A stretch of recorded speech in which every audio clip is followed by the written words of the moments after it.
Welcome to village Tamil. இன்றைக்கி நம்ம வீடியோவில் என்ன பார்க்க போகிறோம்னா, சுவையான மீன் பொரியல் செய்கிறது எப்படிங்கிறத பார்க்க போகிறோம். கடையிலேருந்து மீன் வாங்கிட்டு வந்த உடனே அதை நல்லா கழுவி அந்த நடுவில் இருக்க அந்த வேஸ்டெல்லாம் எடுத்து க்ளீன் பண்ணி முதல்ல வச்சுக்கணும். இது உங்களுக்கு ஒரு 6 மீனை சாம்பிள்காண்டி தனியாக எடுத்து காட்டியிருக்கேன். மொத்தமாக நீங்கள் கிலோ கணக்கில் வாங்கிக்கோங்க. இது மீன் பொரியல் பொடி. இது நீங்கள் வீட்டிலே தயாரிச்சுக்கோங்க.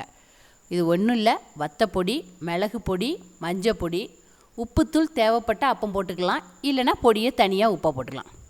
இது எப்போவுமே வீட்டில் ரெடியாக வச்சுக்கிட்டிங்கன்னா நம்ம மீன் பொரிக்கும் போதெல்லாம் அந்த பொடியை யூஸ் பண்ணிக்கலாம். கடையில் மோஸ்ட்லி வாங்க வேண்டாம். இந்த பொடியை நல்லா கலக்கி அந்த மீனுக்கு நடுவில்லாம் நல்லா அந்த மசாலா பிடிக்கிற மாதிரி நல்லா தடவிக்கோங்க.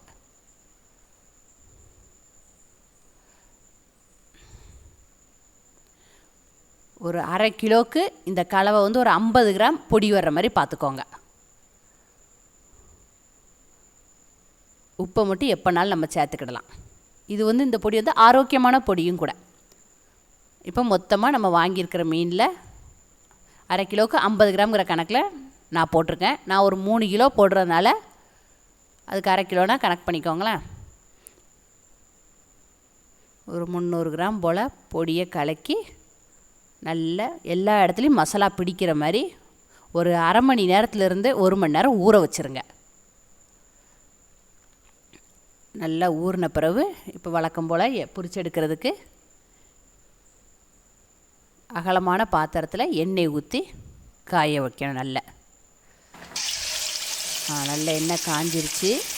காஞ்ச உடனே மீனை போட்டு எடுக்க வேண்டியதான்.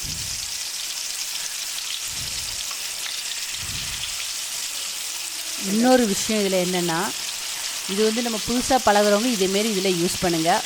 பாத்திரத்தை பெரிய பாத்திரத்தில் அகலமான பாத்திரத்தில் எண்ணெய் ஊற்றி, நல்ல அனுபவம் வாய்ந்தவங்க தோசைக்கல்லில் கூட கொஞ்சமாக எண்ணெயை ஊற்றி கூட நம்ம புரட்டி எடுக்கலாம். அது கொஞ்சம் அனுபவம் வந்த பிறகு பண்ணுங்கள். ஏன்னா இப்போமே பண்ணிங்கன்னா தோசைக்கல் ஃபுல்லாக அந்த மீனோட தோல் அதில் ஒட்டிக்கிடும். அதுக்கு மீன் தோசைக்கல்ல நல்ல எண்ணெயை ஊற்றி நம்ம வேக வச்சு எடுக்கலாம். அது கொஞ்சம் எண்ணெய் கம்மியாக பிடிக்கும். மீன் நல்லா வெந்துருச்சு.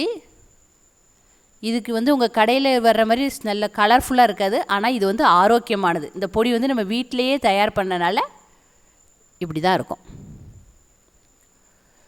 ஒரு 5 நிமிஷம் ஒரு சைடு வேகிறதுக்காண்டி போடுங்க. அடுத்த ஒரு பெரட்டி விட்டுட்டு அடுத்த 5-6 நிமிஷம் அடுத்த சைடு வெந்துடும். நல்லா வெந்துருச்சு. இதேமாரி துண்டு மீன்லலாம் நடுமுள் மட்டும் இருக்கும். அதனால் அதை ஈஸியாக எடுத்து இந்த சின்ன பிள்ளைங்க கூட சாப்பிட்டுக்கிடும் தன்னால். பிச்சு போடணுங்கிற இது கூட கிடையாது.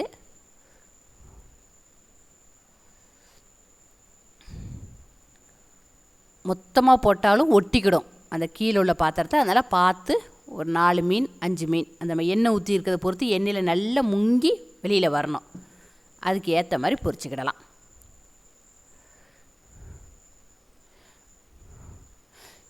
இந்த பொரிச்ச மீனில் உங்களுக்கு கொஞ்சம் புளிப்புத்தன்மை வேணும் அப்படின்னா இதில் ஒரு பச்சை எலுமிச்சம்பழத்தை அது சாறு அப்படியே புளிஞ்சினாலும் ஊற்றிக்கிடலாம் தேவைப்பட்டால். உங்களுக்கு 65லலாம் ஊற்றுவாங்க, அதே மாதிரி இதுலேயும் தேவைப்பட்டால் ஊற்றிக்கிடலாம். ஆனால் இதுவே போதுமானதாக நல்ல டேஸ்ட்டாக இருக்கும்.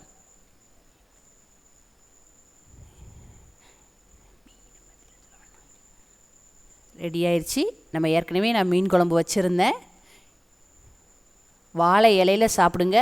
மீன் குழம்பு டேஸ்ட்டே தனியாக இருக்கும். அந்த வாழை இலையில் உள்ள பசுங்கனியும் சேர்ந்து அது ரொம்ப நல்லாயிருக்கும். இந்த மீன் பொரியல் உங்களுக்கு பிடிச்சிருக்குன்னு நினைக்கிறேன். இது எப்படி செய்யணுங்கிறத உங்கள் ஃப்ரெண்ட்ஸ்க்கும் மறக்காமல் ஷேர் பண்ணுங்கள். இந்த வீடியோ பிடிச்சிருந்தா லைக் பண்ணுங்கள். எங்கள் சேனலை இன்னும் சப்ஸ்கிரைப் பண்ணாதவங்க உடனே சப்ஸ்கிரைப் பண்ணுங்கள். தவறுகள் எதுவும் இருந்தால் கமெண்ட் பாக்ஸில் உடனே தெரிவிக்கவும்.